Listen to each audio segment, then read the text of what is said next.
Hello, movie viewers and fellow movie lovers. My name is Tim Williams, and I'm the creator and host of Movie Views Presents the 80s Flick Flashback Podcast. See, I love the 80s, and I have a great appreciation and nostalgic passion for the classic 80s flicks that birthed my love for movies and ultimately helped shape my childhood. On each episode, I'll discuss, with a special guest co-host of course, a different film from the 1980s. We'll share memories, favorite characters, iconic scenes, and even share some behind-the-scenes stories along the way. We'll discuss famous blockbusters like Raiders of the Lost Ark, Coming to America, Ghostbusters, Dirty Dancing, Top Gun, Die Hard, and many, many more, as well as some other cult classics and even lesser-known flicks we discovered on cable TV or the now-defunct video rental stores. Remember those? No matter what 80s flick we choose to talk about, we'll always have a good time, so come and check us out. You can find the 80s Flick Flashback Podcast on major podcasting platforms like Apple Podcast, Spotify, Google Podcasts, Anchor, and more. Be sure to subscribe or follow so you don't miss a single episode. Once again, I'm Tim Williams, and I hope you'll join me for the next 80s Flick Flashback.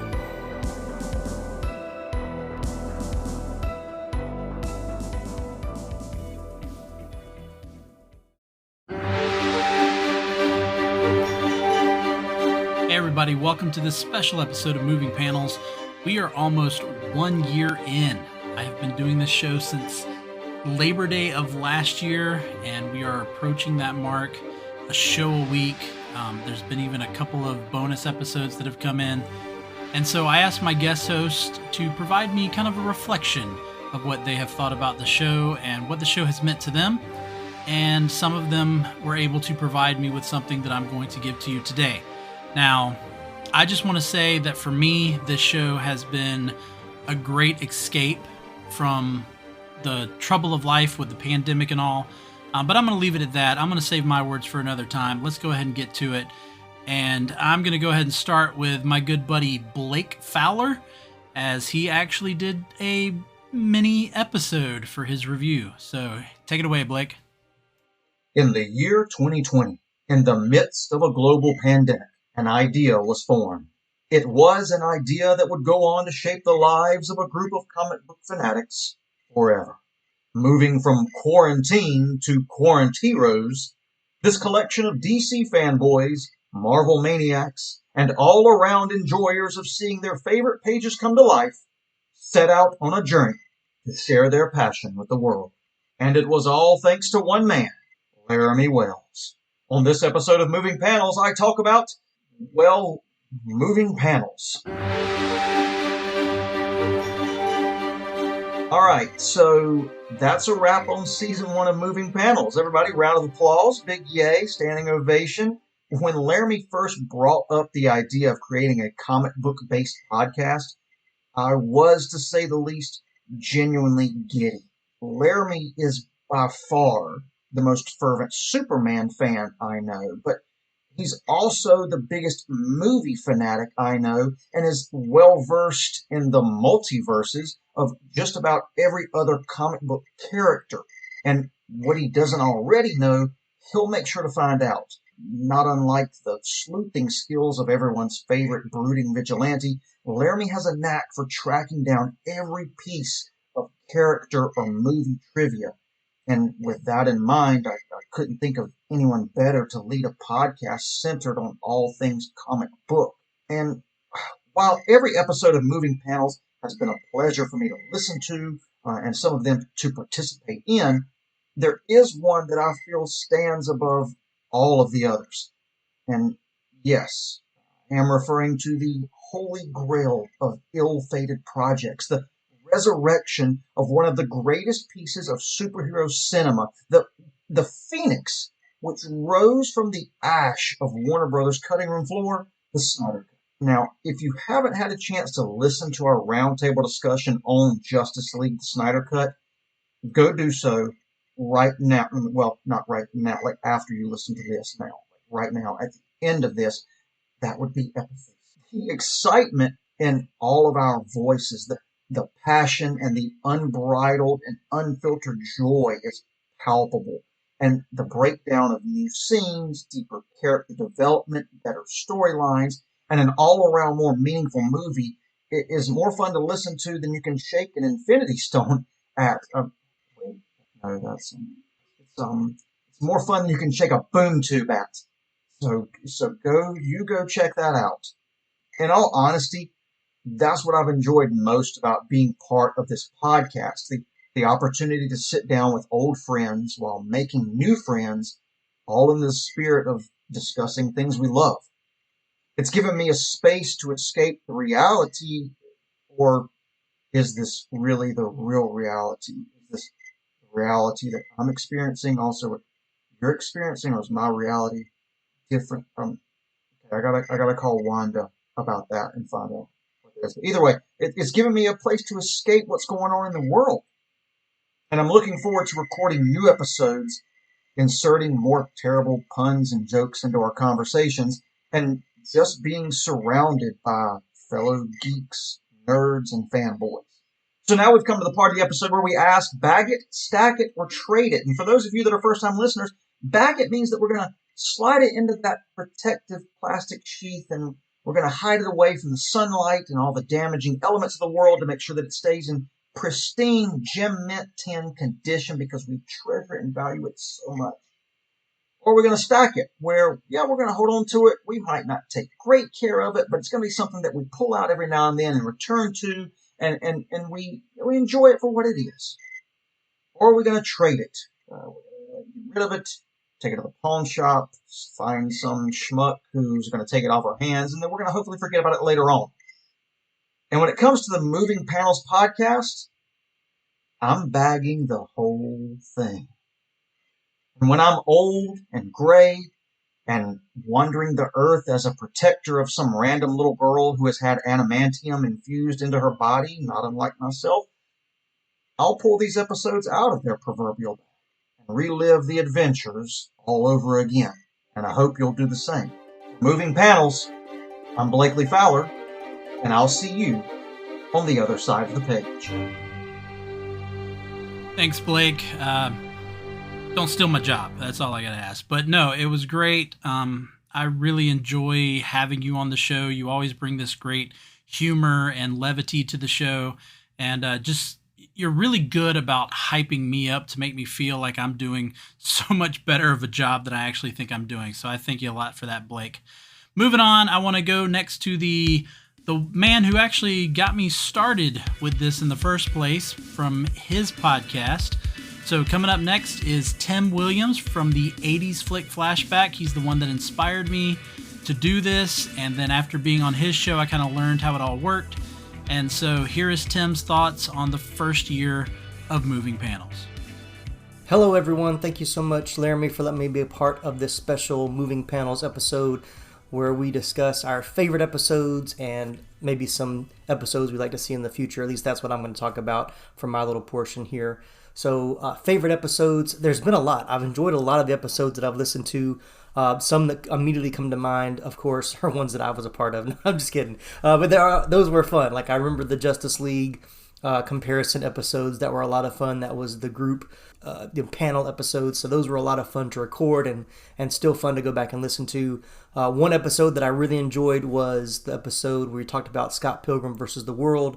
With Bethany, and that was a movie actually that I had seen a long time ago. I guess, shortly after it came out on video, I watched it, and because people raved about it, and I just really didn't get it. Of course, I wasn't big into comic books, so that probably, or knew anything about the comic, so that didn't really appeal to me. And I was a little older than I think the demographic they were kind of going for that movie, but I had recently purchased it, and I was going to rewatch it because it had kind of, I think you guys talked about it when you ranked, I think most romantic episodes or superhero movies.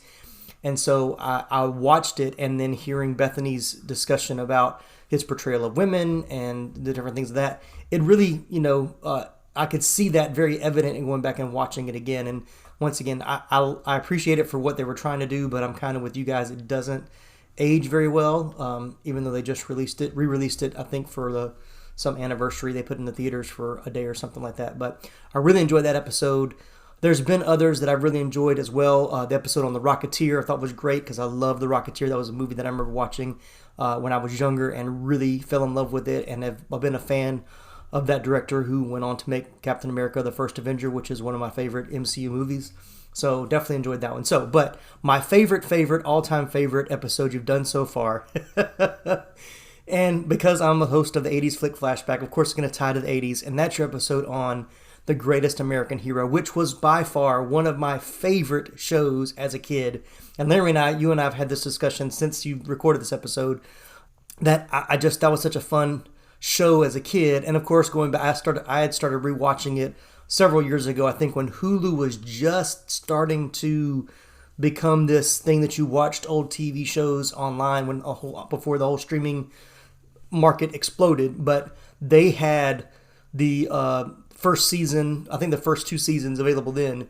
And they did not have the pilot on Hulu. I actually found the pilot episode on YouTube and was able to find the full pilot episode on YouTube. So I watched that, and then I started watching some of the first season on Hulu and just kind of was like cringing, like, why did I like this so much as a kid? Why was this so ingrained in my memory? But I loved Superman. I loved Spider-Man. I loved those kind of comic iterations that I would see on the little made-for-TV movies and, of course, Incredible Hulk and TV shows back then. So I was a big fan of Greatest American Hero, and, of course, the theme song is so iconic. I had the actual 45 record of that as a kid, so lots of love for that show. And after listening to you guys talk about it, I want to go back and kind of watch it again. But you drew out a lot of the things that I had noticed going back and watching that first season about some of the inconsistencies. Like I don't remember his name being that, and how he was with the kids and things of that nature. So a great episode. So that got me thinking about another great show that I remember watching as an 80s kid that I was like, I wonder if this one's based on a comic book that Laramy and I could talk about. And guess what? It is. So Laramy, I want us to do an episode on Buck Rogers in the 21st century. Because, is it 24th, 21st? I don't remember which centuries, but Buck Rogers, because I found out that it was based on a comic book in, I think, the 30s or the 40s. So, and that is one that I did go back. I watched all the episodes of that. It was on Netflix probably 8 years ago. But I'm sure I can find it again. And I went back and watched that one from the beginning. Once again, doesn't hold up as well, cheesy special effects, but for the nostalgia factor, it still rings true with me. And so now knowing that it was actually based on a comic book, I'd love to hear Laramy dig deep and talk about Buck Rogers. So those are my thoughts. Congratulations, Laramy, on just what a great show. Moving Panels is such a great podcast. I enjoy listening to it. Always honored to have you as a guest co-host on the 80s Flick Flashback podcast. Looking forward to more episodes in the future on my show and on your show and whatever other shows we decide to come up with along the way. All right. Thanks, everybody. See you next time. Thanks, Tim. And maybe we could do Buck Rogers. It was a comic strip, never a comic book, and it was Buck Rogers in the 25th century. But the comic strip did come out in the 1920s, so takes it back a little bit. And the television show aired in 1979, so that's just before your 80s Flick Flashback. So we definitely can take a look at that and maybe put that in for a future episode. So I look forward to that. All right, next up, I got my good friend of a long time, the one who really kind of gave me the idea of this is what I want to do a podcast on, and that's Chad. Chad and I have always been known to have these lengthy conversations on the phone, and as we've said before in previous episodes, if we really just record them, that's a podcast. And so here's Chad's thoughts on year one. Laramy, first off, just congratulations for making it a year on your podcast.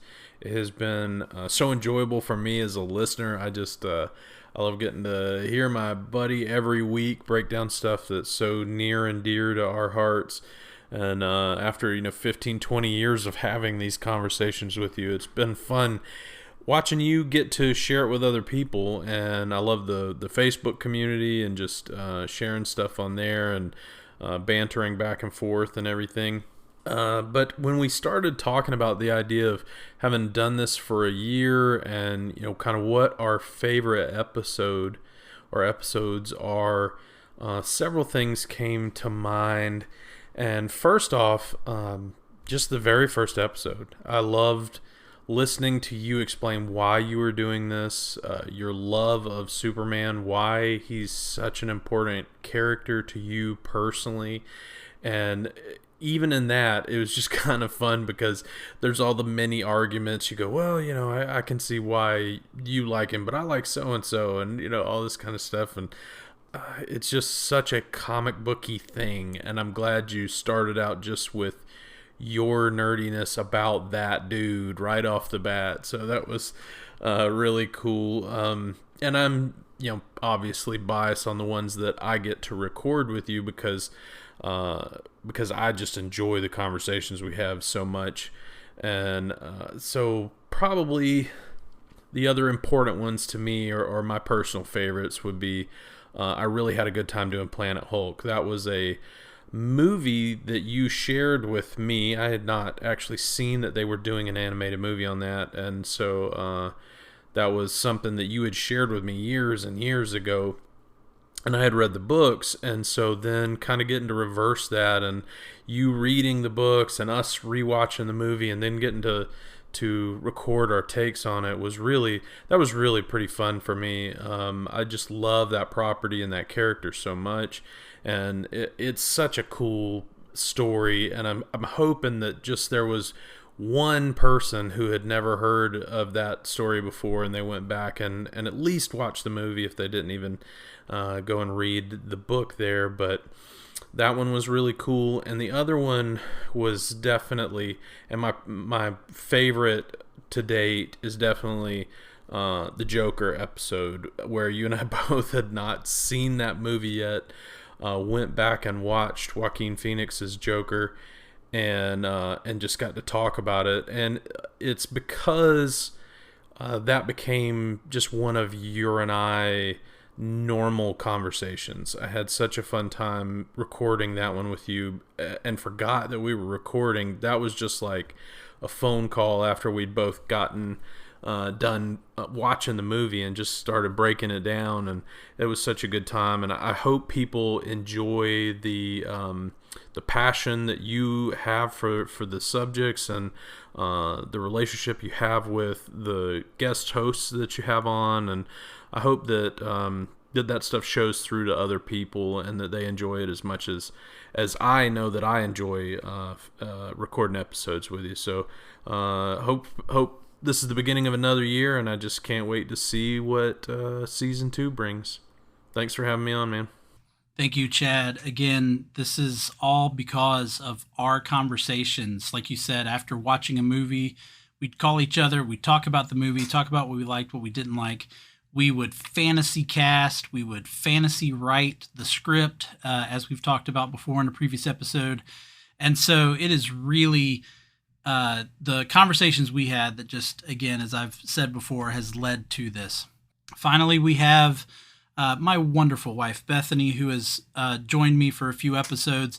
Comic books weren't really her thing until she met me. They're still not really her thing, but she's gotten more of an interest, and she's real big into books. And so sometimes she does kind of show some interest in what is the book like versus the actual movie or television show. And so I've enjoyed doing some episodes with her, and I love the perspective that she brings. So I'm going to end right now with Bethany, and then I'll come back to sign off. Hi, everybody. This is Laramy's lovely wife, Bethany. I am here to reflect on the last year of Moving Panels. It's been such a fun show to record with Laramy, the few episodes I've recorded with him, and also the listening to him, and he just clearly enjoys it so much and gets so excited, and that's just fun to hear. So my favorite episodes so far, besides the ones that I recorded, obviously, was the Superman 300 episode. It was such a weird thing to hear about, and I always kind of like the what if scenarios. And it just sounded like Chad and Laramy had a really fun time recording the show. I was at work and I laughed out loud when Chad talked about a laser to the face of a baby. Just, that awkward thing you do when you listen to podcasts.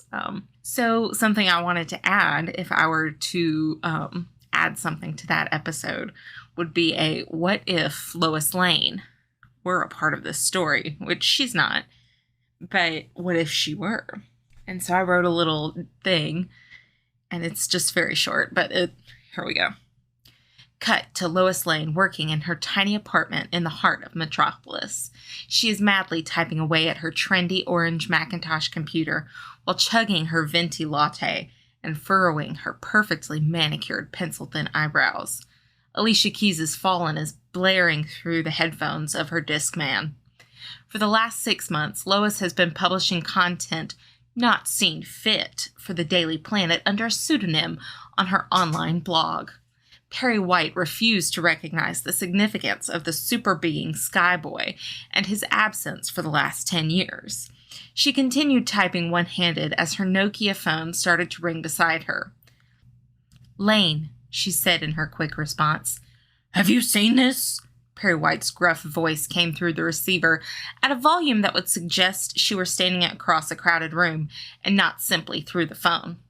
Lois grabbed her remote and flipped on her 12-inch tube TV and stood in awe at what she was seeing.